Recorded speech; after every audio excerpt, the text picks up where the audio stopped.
begin in the world of basketball this morning.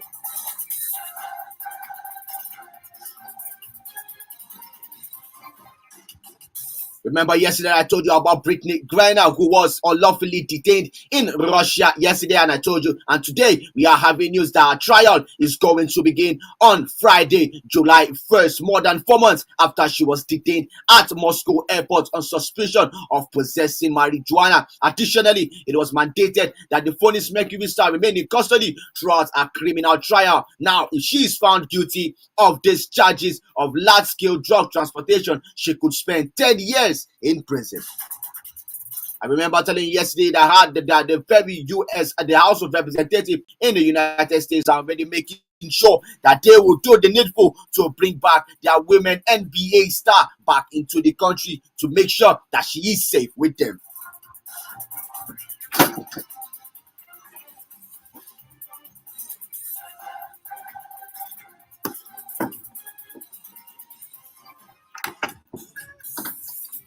Surely we'll be looking to know how that case is going to go in the coming days. July 1 is when her trial is definitely going to start. We should be found guilty or we should be freed of all these charges. Let us see how it will go in for her. I'm just joined by Oscar, who is my regular player. Oscar, good morning to you. Beginning with Brittany's case, but first of all, good morning to you. Good morning, Muna. Good morning to every fan watching.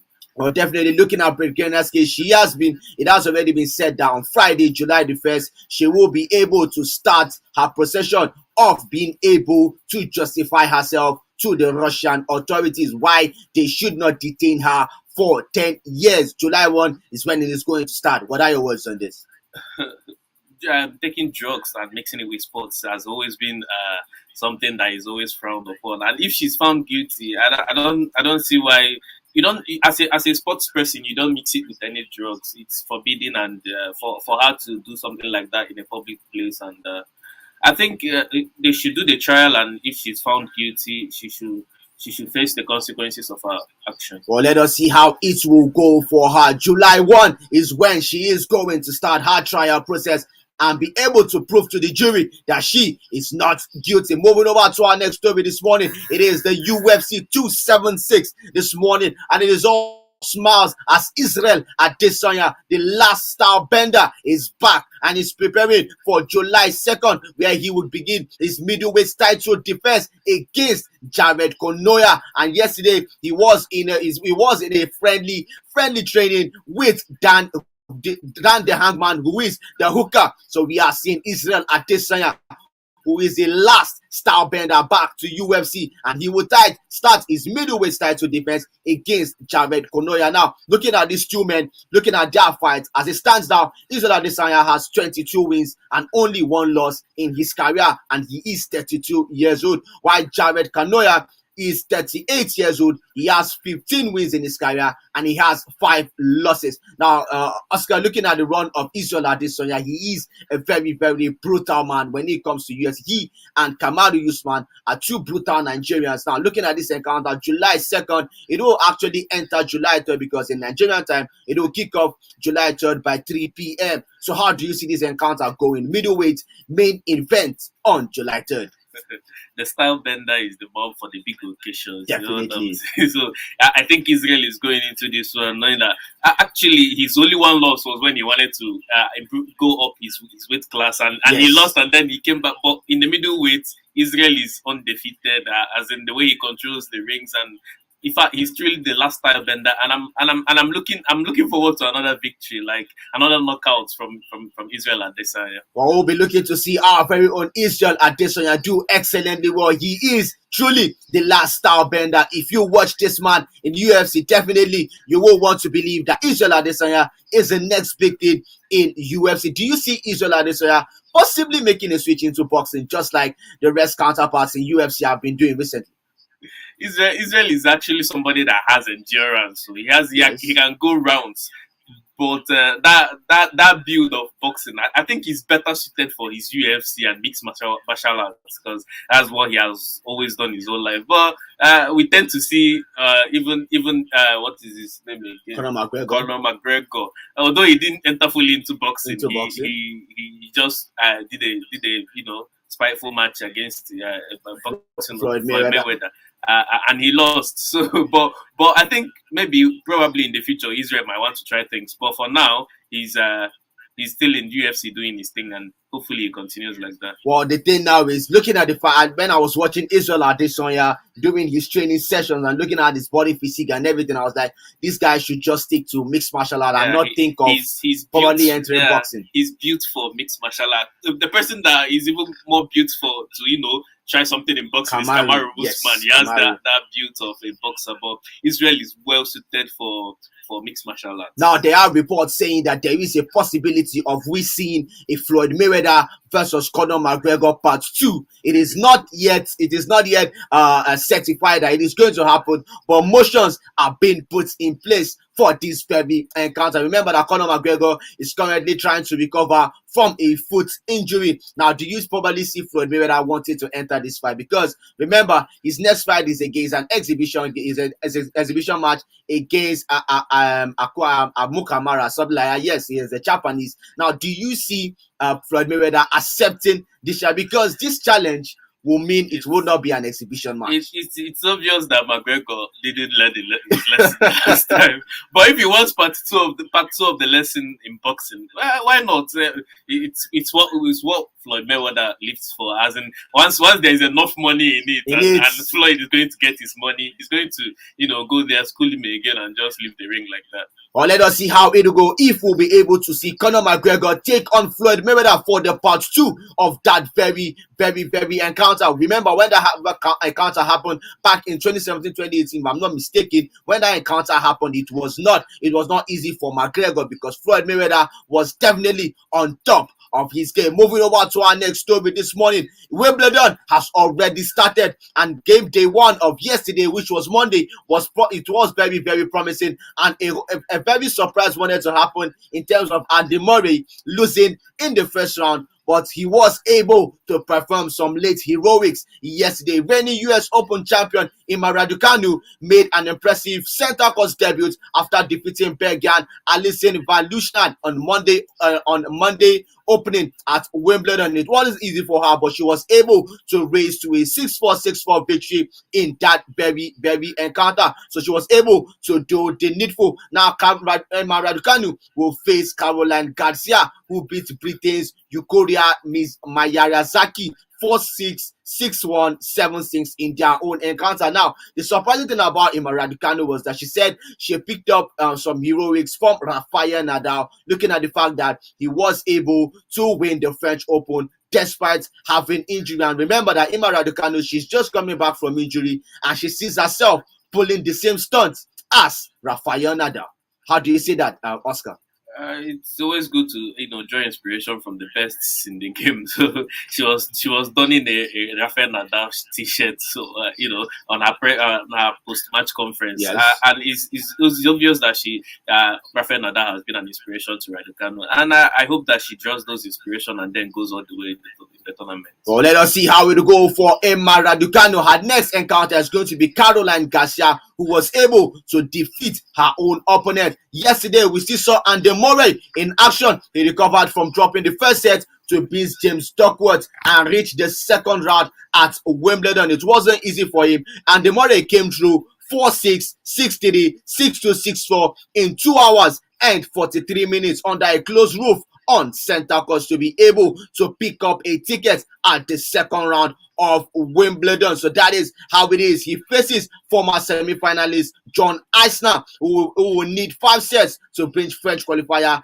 Enzo Coucard in their very own fixture. So Andy Murray was able to set his head-to-head record against James Duckworth to 8 wins and 0 losses in their very own encounter. So Andy Murray was able to survive a scare yesterday, and it is a good one for him. And he said that it is amazing to be back here with a full crowd. Now, moving over to the big man of the tennis world, where we saw Novak Djokovic. He was able to begin his title defense with a rusty 4-set win against Kwon Sun-woo at the center court yesterday. He was able to get a 6-3, 3-6, 6-3, 6-4 in just under 2.5 hours for Novak Djokovic, and he became the first man he was able to secure his 80th Wimbledon match win yesterday. Novak Djokovic winning. Was it surprising to you, Oscar? It wasn't really surprising. The only surprising thing was that he didn't do it. Yeah, he didn't do it in straight sets. He lost a set. I think let's just hope that it's a case of starting slow and then building on momentum, because we expected him to win straight sets in the opening features, but at the end of the day he still won, and congrats to him on his 80th win in Wimbledon. Well, definitely congrats to the world number one in the name of Novak Djokovic. Now, yesterday there was a shocker. Rabat he lost yesterday. He was one of the semi-finalists for the very last Wimbledon, and he lost yesterday. He lost 7-6, 6-4, 5-7, 2-6, 7-6 yesterday after he lost to marathon contest on number 3 court to Daviocic Fokina, which was so surprising. Nobody ever saw this coming. I remember saying it, that Wimbledon in the men's category definitely expect surprises. And yesterday, Rabat was shocked as he was able to leave only at the first round, which is very, very devastating for him. Yesterday, we were also able to see Carlos Alcaraz. He was able to defeat Jan-Lennart Struff 4-6, 7-5, 4-6, 7-6, 6-4 in his own encounter. So today at Wimbledon, we are definitely going to see Iga Swiatek take on Jana Fett. We are going to see Rafael Nadal take on Francisco Crendolo from Argentina, and we will see Serena Williams make her return against Harmony Tan. So how do you see it? Will Harmony Tan pull up a stunt against Serena Williams? Would Rafael Nadal cruise into straight set victories, and will Iga Swiatek still keep on bossing the way she's bossing in women's tennis? If you ask any tennis fan, they will tell you that Serena Williams is expected to, progress, and Rafael Nadal is expected to progress. But we can never really say, because, like we said before the tournament started, we expect upsets in this tournament. So we'll keep our fingers crossed and then hope for entertaining matches. Let us see how it will go for those very legends. That Iga Swiatek, she's just a newbie, but she has been able to stand her ground in the females lawn tennis arena. She's able to do what she is currently world number one. She'll be taking on Jana Fett from Croatia, but Rafael Nadal and Serena Williams, all man will be expecting for them to cruise into straight sets victories. But let us see how that will go. They will be playing at center court today by 1:30 p.m. Stefanos Tsitsipas, the man from Greece, is also going to be in action today when he will take on Alexander Richard on court 2 at 1 p.m. today. So there you have it. Stefanos Tsitsipas is also going to be in action. Felix Auger-Aliassime is also going to be in action, who was able to also get a victory against Rafael Nadal before coming into this Wimbledon. Felix Auger-Aliassime is going to be taking on Maxime Cressy on court 3 by 11 a.m. So definitely Wimbledon has come, and definitely it is going to be fun-packed. Over to our next story this morning. We are coming down to Africa and coming down to Nigeria, where I'll be telling you that Mike Edwards was able to emerge as Nigerian high jump champion after representing Nigeria at the Commonwealth Games trial, which was done in Benin City, Edo State, at the Samuel Ogbemudia Stadium. Remember that Mike Edwards, he is a 32-year-old, and he has made sure that he has qualified Nigeria for the high jump as an high jump champion, and Nigeria is going to be present at Oregon. So how do you see this everyone? He was able to do the needful. Do not forget, he was also part of the reality TV show Big Brother Nigeria as well. Well, it's good news. As long as they are picking the best athletes for the Commonwealth Games, then it's a positive for Nigeria, and I hope that they will go there and then do their best and get medals for the country. Well, still talking about athletics this morning, we have a very, very sad news this morning, as we have that Blessing Okagbare's 10-year ban has already been added by a year, and now it is already 11 years ban, which was very sad. And the second devastating news about this is that it has affected Team Nigeria's female team from not being able to participate at the World Athletics Championships, which is going to be held in Oregon by next month.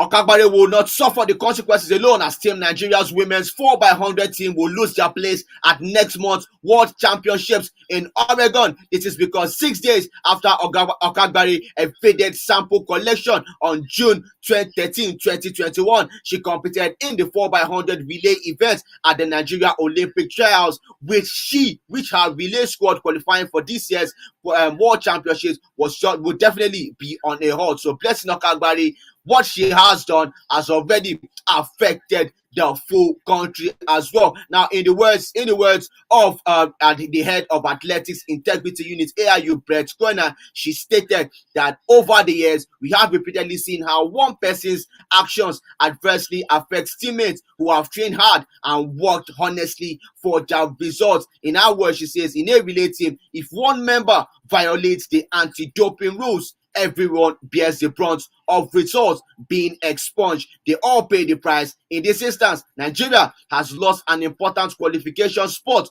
Those are the rules, and we will not compromise on integrity. Oscar, this is a very, very sad news this morning. I don't get it when athletes go and take substance. If you know that you're not like in the best frame of mind to compete, why not just step down for somebody else to take your place instead of jeopardizing all the work that your other teammates that have put in efforts on their own? They qualified with you, and because of something you've done, they have to be disqualified. It's really sad. Well, it's really, really, really sad looking at the fact that this whole efforts that they have been able to do, Team Nigeria's women's 4x100 relay team will not be able to compete at next month's World Championships in Oregon. It is very, very devastating. Remember that the male team were not able to pick up that 16th position as Libya were able to overtake them in that very rankings. And now the only thing that gave us joy was that the women's qualified, and now we are hearing that they will lose their place because of the sins of Blessing Okagbare. It is not going to be easy, but let us see how we'll be able to take that very, very blow to the chest. It is not going to be easy. Blessing Okagbare has been handed 11 years ban as it stands now, and she has not been able to come out to counter any of those charges that have been laid against her. Moving over to our next story this morning, I'll be telling you that Odion Jude Igalo scored twice for Al Hilal against Al Fasali as they were able to win their 17th Saudi Arabian Professional League title. He was able to do it for his team, and they keep doing the excellent work. Odion Jude Igalo is still going places and still breaking records. This morning, I am still to tell you that the Super Falcons have already arrived in Morocco capital, which is Rabat, yesterday from Casablanca, as they will be as they are anticipating their very own African Women Cup of Nations kickoff, where they are going to play against Bayana on the 4th of July.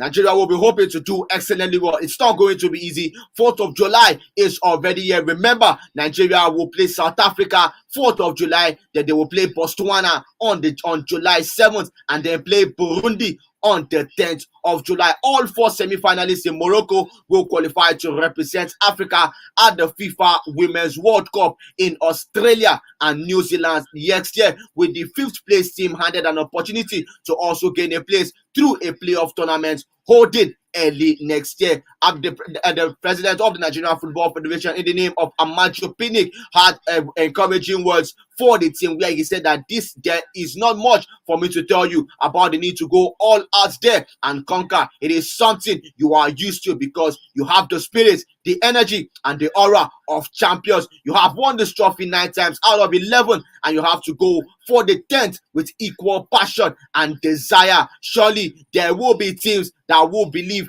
they can topple you from your throne, from your position as champions. I have no doubts that you have the capacity to deal with every opposition and emerge champions once more. The dinner guests also included 4 NFF Executive Committee members and chairman of the Nigerian Women Football League. Mrs. Aisha Foladi, head coach Randy Waldrum and his assistants, and the 25 players of Super Eagles and of Super Falcons and Backroosters. So definitely Nigeria will be kicking off against Bayana. It won't be easy. July 4th. What do you have to say about Super Falcons? They've arrived already. It is already, preparations began already.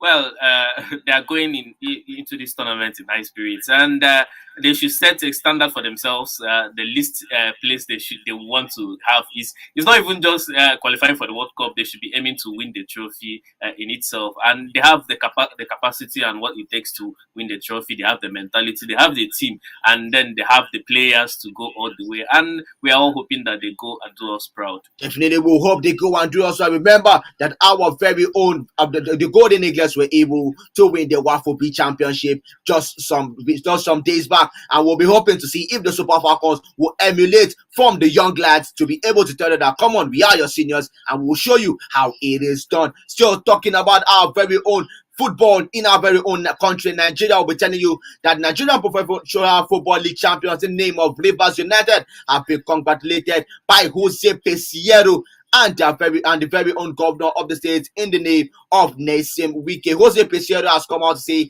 that Nigeria is a country filled with a lot of talent and potentials in its very own league in the name of Nigerian Professional Football League, and he knows that in the coming season he's going to try to watch virtually most games in the NPFL in order to be able to bring out players. And he has said that from this current Rivers United squad, he's surely going to pick out players from there to be able to join up in the Super Eagles. So now, do you see Peseiro keeping to his words come next season? Is it a lot of round of matches in the NPFL, 38 games in the NPFL? Will he be able to watch all those games? It's not even about only him watching him. He might just watch the tougher matches like the derbies, but yes, there should be a scout in the Nigerian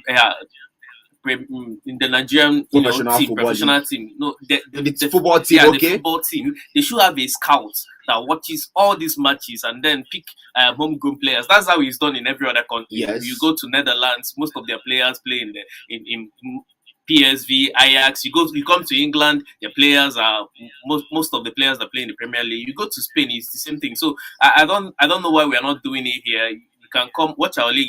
Our league is not really that terrible. We have fantastic players playing in our leagues, and it's been a while that we've promoted a player from the homegrown talents into the Super Eagles. We are always starter. Yeah, we are always looking at the players that play in the foreign scene, and we kept talking about goalkeepers. Why can't we get a goalkeeper from the Nigerian Premier League? You watch it and then you get scouts and then they rate players. You judge how they play and what they do in the field of play, and then from there you pick one or two people and then promote them. Well, let us see how it will all go for Jose Peseiro, making sure that he will be able to bring out talents from the Nigerian Professional Football League. And in the words of Nyesom Wike, who is the governor of Rivers State, he has come out to congratulate his very own team, Rivers United, as they have officially been confirmed champions of the 2021-2022 NPFL season, following Plateau United's away loss to Aqua United on Saturday, 2-1.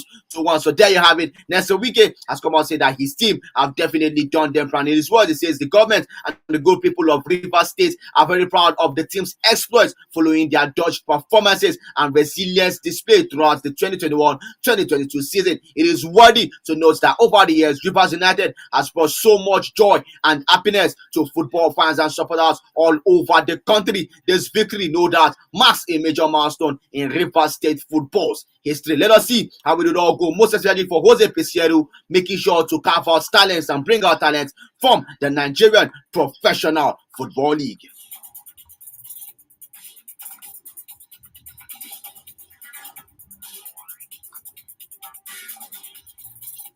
Okay, looking at the standings in the Nigerian Professional Football League, Rivers United are already champions, but they still have round of matches still to go. They are first with 71 points. Plateau United are second with 61 points. 10 points adrift. It is already over for them. Remo Stars are third with 53 points. Rangers International occupy the fourth position with 52 points. Eyimba currently sit fifth with 52 points. At the bottom of the table, MFM is last with 36 points. Dakar 19th with 40 points. Heartland are 18th with 41 points. So they will be looking to see if they can survive relegation this season. Moving over to the European scene this morning, it is already shocking that Petr Cech has already exited Chelsea's hierarchy role in their very team.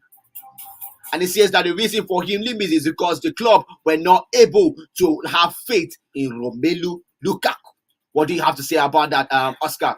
Because Petr Cech said that... Is he confirmed that he actually said that he's leaving because I don't think he actually came out to say... Let me read that. Chelsea's icon Petr Cech shock exit from the Blues came just days after he urged the club's new hierarchy and Thomas Tuchel to keep hold of club record flop Romelu Lukaku. If that is the reason why he's leaving, then good radiance to him. Because no, seriously, I don't believe that that's the only reason why Cech will just up and leave his role as the technical advisor for Chelsea. So, but if it's the only reason that nothing else went wrong in the back room, that there was no other discussion, it was just because of Lukaku leaving, then it's not the fault of Chelsea. You see it so that Lukaku himself wanted to go. He wanted to leave. He wanted to go. Probably let us look at the fact that probably Petr Cech he had faith that Lukaku will still get back. How are you having faith in somebody that don't want to stay? It's obvious he himself doesn't want to stay. He made it clear that he's no longer happy in Chelsea and he wanted to leave. So why keeping a player that wants to leave your club and he feels he go back to where he came from and he will do better? The club had to let him go. So if that's the only reason why Petr Cech is leaving, then kudos to him. Now, looking at the current Chelsea team, Chelsea is currently in shambles at the moment. Bruce Brock has left. Mariana Granovsky has left. Now, Petr Cech has left. The administrative positions are all vacant. Todd Boehly is currently confused at the moment. It's only him and Thomas Tuchel are trying to see if they can get you. And this is preventing signings from coming into the team. I read something yesterday that is either this is going to be a start of Chelsea dominating world football or a start of their downfall. It can only mean two things. So let's wait and see what he plans to do or what his plans are for letting all the boardroom members leave and then not appointing anybody yet. Bruce Brock left and he took over the chairmanship position. Mariana left. He said he's going to become the sporting director. So are you going to be everything? Then some people are saying next thing now we hear that Tuchel has gone and then Boehly himself is going to be the coach of this. So we don't know what his plans are. We are just waiting, but time is ticking to get active in the transfer market, and hopefully he sorts things out before the end of this week. Or definitely the time is really ticking for Chelsea. And on that note, we move over to transfer news this morning.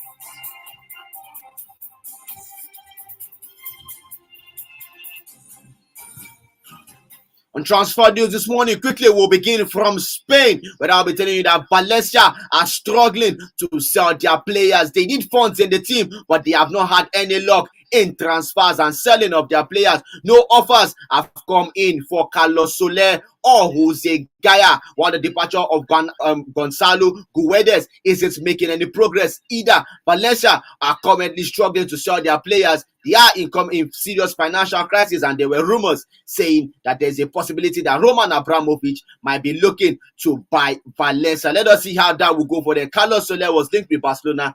If Frankie de Jong moves to Manchester United, Jose Gaya, no team has come for him at the moment. Let us see how that will go for Valencia. Doucouré is set for Crystal Palace. I must really commend Patrice Vieira. He is doing excellently well. Remember that he was able to sign Elowi yesterday, who rejected Manchester United, and now today we are seeing that Doucouré has every possibility of playing for Crystal Palace. Malian defender Cheikh Doucouré is very close to signing for Crystal Palace. The Eagles are ready to pay 20 million euros fixed plus 5 million euros valuation to RC Lens, and negotiations are already in the final stages. Now, Ericsson has already, a report saying that Ericsson has already chosen Manchester United over Brentford. Christian Eriksen has chosen Manchester United as his next club. The Danish midfielder was said to be contemplating offers for both the Red Devils and Brentford, while Everton and Tottenham are also having interest. But finally, is preserving possibility he will settle in Erik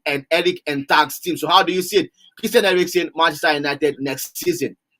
Possibly might with Frankie de Jong because they're seriously pushing for him. If you think if Man U gets Frankie de Jong, that Christian Eriksen plays football in Manchester United, I don't see it happening because they already have Bruno Fernandes, and then with Frankie de Jong coming in, where does Eriksen play? And Van de Beek is still there. Yeah, Van de Beek is there. I think he's a bit part player, which is what he actually needs, given the condition he has had, and I think. Well, a bit part role it will be good for him, and playing in a competitive team like Manchester United. Hopefully, they will be competitive enough next season, and then the chance of playing, European football next season. So all these things are maybe what is going through his mind. But I would have loved him to go to Brentford or maybe Everton.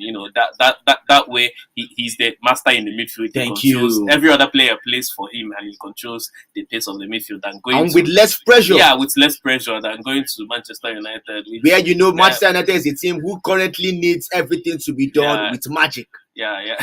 Because that is it. Because Manchester United is a team that they need to sign Harry Potter. They need instant magic at the moment because their fans are expecting any player who comes in will perform that magic for them. And you see, Eriksen is a player that he at this point in his career, he doesn't need pressure. Yeah, he needs to be in it. That was why when he was playing with Brentford, he was enjoying his football. So that's the type of move he needed. Just calm down and play football where you enjoy yourself, and then play a bit part role, not really being the one that is expected to track back and do everything for the team. No, he doesn't need that kind of stress anymore. Let us see how we go for Eriksen if eventually Manchester United unveil him as a new signing. Juventus have already I've seen their bid for Paredes rejected. Juventus latest offer for Leonardo Paredes has been rejected by PSG. The Parisian side are hoping to get 25 million euros for the Argentine, with the old ladies of Turin only having just to be 13 million euros. We all know how stingy Juventus can be when it comes to the transfer window. They will prefer to get 5 players for free than to choose to spend money of 100 million on one player. That is Juventus for you. Moving over to our next story, we'll tell you that Manchester United are determined to sign Anthony from Ajax, but Ajax will not make it easy for them because Ajax have already said they will not collect any fee less than 80 million euros. And Manchester United have only made an approach of possibly 52 million euros, and Ajax are saying they need 80 million euros or we are not doing any deal with you. Yeah, I read the reports that they only have 100 million to spend. So if they spend 80 on Anthony, then who is remaining? Then they don't have enough funds for Frankie de Jong. But I seriously don't believe it's true that they're only releasing 100 million for a team that needs a massive overhaul. Like they need to sign more than 8-9 players, to be competitive enough with the likes. But do you feel they need to sign 8-9 players or use the current players in the team? Which current players? Like which defensive midfielder does Manchester United? The only problem, but they have Fred. But the thing is, when you look at Fred in Brazil and Fred in Man U, you begin to wonder that what is going on in Man U. Fred is more like a box-to-box midfielder. We are talking about a defensive midfielder that dictates play from the back. Unless they're going to get Frankie de Jong playing that because he plays that. He did that for Ajax. So unless that's what they're planning to do. But if not, I've always wanted Man U to look at a player like Umtiti, or if it's Bissouma. Because Bosco said it. That's the type. That's their main problem. But transition when they lose the ball, there is nobody to protect the back line. So that's one of their main. Okay, Man U doesn't have any attacking minded wing back. Both flanks, to tell you the truth, both flanks, even Luke Shaw or Telles or Bissaka, nobody. They need signings there, and then we're talking about striker. Who is going to strike for Manchester United? Anthony Martial is back. Anthony Martial is back already for the team. Okay. Let's see how it goes. It's August. Let us see how it will all go for Manchester United. They have hit roadblock as it stands now in the transfer market. They have been given 120 million euros to sign players, and as at now, Both players, Anthony, they are requesting 80 million euros, and for Frankie de Jong, Barcelona is expecting 80 million euros as well. And Barcelona tried to counter that deal by telling them to give them Maguire, which I saw surprising. And Man United immediately rejected that offer. Let us see how Man U will survive in the transfer window as it stands now. Lucas Leviet returns to Grêmio after 10 seasons at Liverpool and 5 at Lazio. Lucas Levia returns to Grêmio, where he began his career. The player signs with the Brazilian club until December 2023. Juventus have increased De Ligt's price tag as they are seemingly wanting to listen to only offers of 110 million euros. So they want to make it difficult for Chelsea to sign De Ligt from their very own team. So there's every possibility Chelsea will include either Timo Werner or Christian Pulisic in this deal so that they will be able to finalize it. How do you see the move? Putting in Pulisic, no. And I'm not even in support of even using Werner as well. Maybe get somebody else. But I don't like Werner or Pulisic leaving for De Ligt. We might as well just leave De Ligt at all and then just focus on Kunde because 120 million for De Ligt.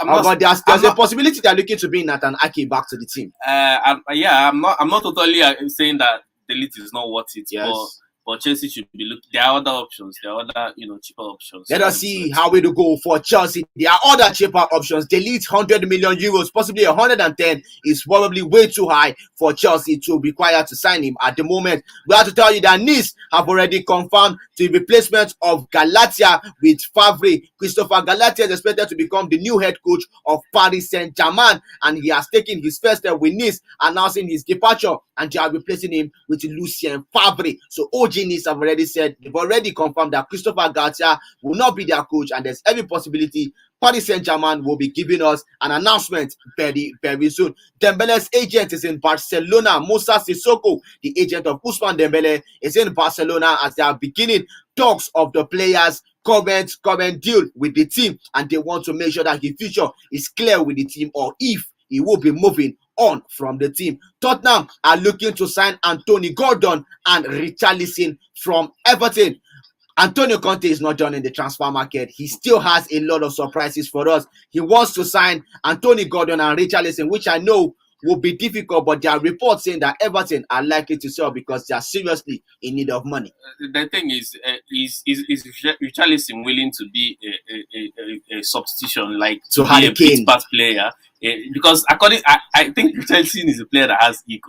He's leaving Everton because he feels Everton is no longer up to his he standards. wants to play for a big team, and now he's looking to go for a bigger team. But I don't think at the same time he's looking to go to a bigger team where he will play a starting role. So going to Tottenham will defeat the whole purpose. So, but let's see what happens. Well, the thing is, there are reports saying that Chelsea are looking to hijack the deal to use the Richarlison as a replacement for Lukaku.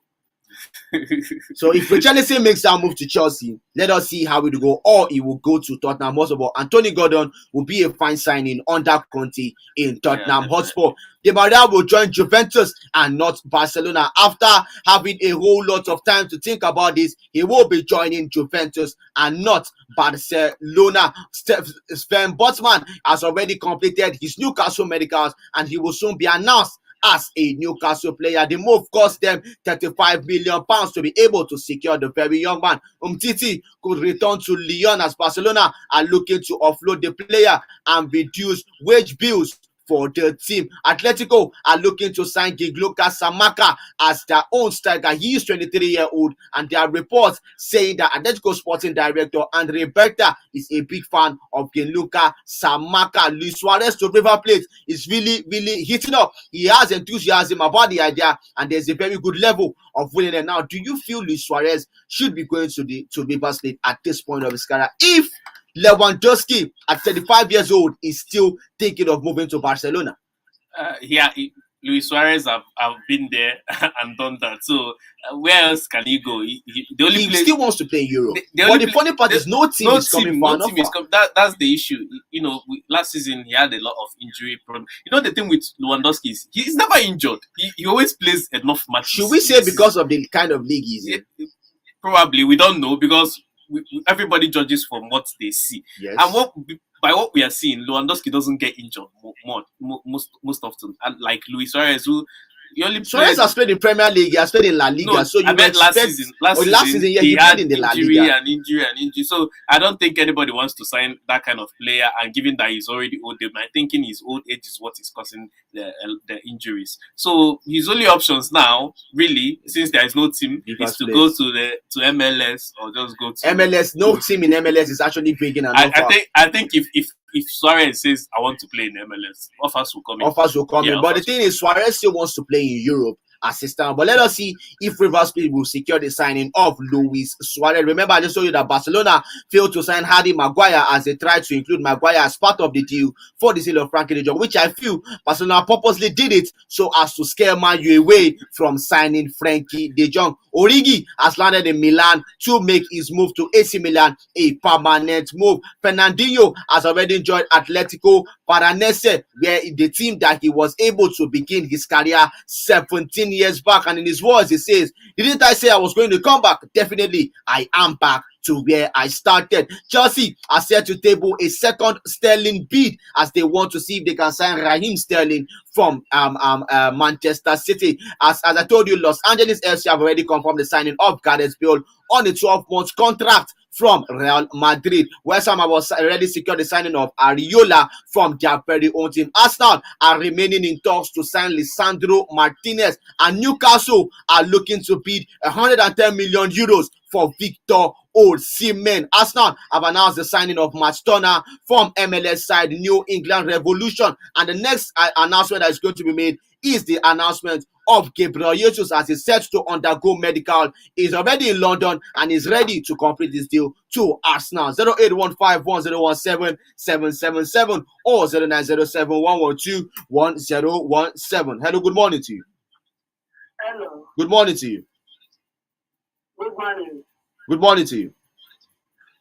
This number from now on the heart of love. Sorry. That was a very, very wrong one. 0815-1017-777 or 0907-112-1017. Gabriel Jesus is already in London and he's looking to finalize his deal. It's one of the best piece of business Arsenal have done in a long while. Very long while. Very long while. Like, it's a very good signing for Arsenal. And I hope he does his thing in Arsenal. Well, let us see how we go. Hello, good morning to you. Good morning, brother. Good morning to you. Good morning, sir. Good morning, welcome. Thank you very much. Please, I have filled out check using Chelsea. What happened there is that the first percent can left. That's why that left. The first will check with our partners. So immediately, Rabat left and said that I happened to send Twitter for Chelsea. So, I'm sorry, please. About Chelsea Lukaku, with the Twitter moving or something like that, or something, not that the Lukaku leaves Chelsea. All Chelsea fans, we are Chelsea fans, want to Lukaku move. Because Lukaku has said everything about the interview we had in April last January. That's what we decided everything. So the mind of Lukaku is not intense again. That's what happened. No problem. And the secondly, yes, that's what happened. So between very open shining. I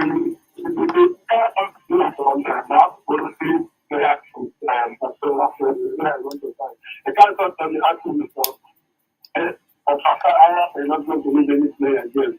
So why not? They make their coach, so they're not ready to listen to anyone. Thank you very much. Thank you so very much for your contribution this morning. Quickly, let us take text messages. Good morning, Muna and Oscar. This is Tokibi from Texas from Umo Kwarolu. This is good news for Super Falcons of Nigeria for their early arrival to the city of Rabat, Morocco, in their quest to conquer Africa. Keep sporting, Muna and Oscar. Thank you very much for your very contribution this morning. Quickly, good morning, Muna and Oscar. Congrats to Rivers United for emerging champions of NPFL. However, they should improve on their CAF competition record. This habit of bowing out of CAF competition in the first or second round must stop. The goal of the club should not be only winning the NPFL, but good representation and equally winning the CAF Champions League or Confederations Cup. Todd Bowley should wrap up Chelsea transformation quickly and sign credible players to fill the yawning vacuum in the team. He must ensure that the sky is always blue. Unwosu Dawa from Aaron Dizogo. Thank you so very, very much for your contribution. Well, good morning. I am Anaya Obi texting from Iyoma.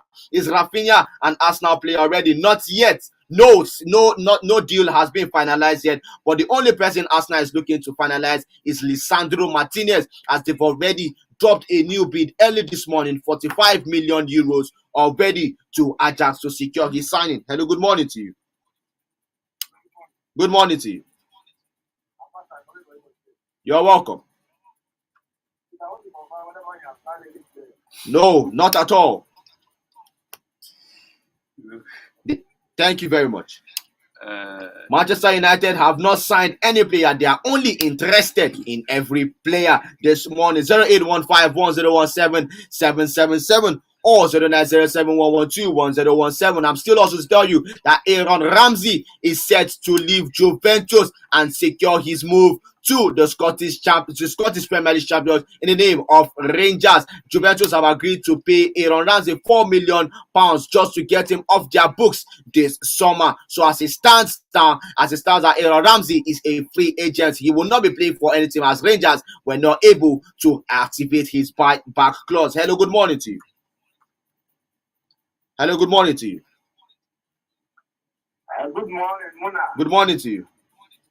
Good morning, Oscar. Good morning. Yeah, this is Tokibi calling from Morocco. You're welcome. You see, when I talk about my heartland trying to swim into relegation water, people tend to laugh at me. I don't know why, Mona. They are trying to survive. Please help me pray that heartland does not enter into that ocean of relegation. It wouldn't overwhelm to me and to other fans of Heartland. That's by the way. This is very good for our Super Falcons to make an earlier trip to Rabat, Morocco, where the Women African Nations Cup will take place. And I believe that with their earlier preparation and entry to that venue, they are already set for every eventuality. I wish them that they will win convincingly, win the cup, and they qualify for the World Cup coming up soon, later in next year, I think. Yes. Coming to my team, with the exit of Prahogi, lots of things started taking place in Chelsea. But I believe the storm that is coming now will come to the weather in the days to come. Never mind. We are going to stand on our feet again. Thank you, I remember this is such a good for. Oh, thank you so very much for your contribution this morning. Oscar, any last words from you as we wrap up the show? Oh, we're just wishing the Super Falcons luck in the Women African Cup of Nations, and hope they go there and then go all the way to the finals and then get back to us with the trophy and then qualify for the World Cup. Well, let us see how it go for Super Falcons, and do not forget Wimbledon is still underway. Serena Williams, Rafael Nadal, Iga Swiatek, and a host of stars will still be in action today. The show will still make a return tomorrow, same time, same station. I am Mina, your host, and on behalf of Oscar, we are signing out.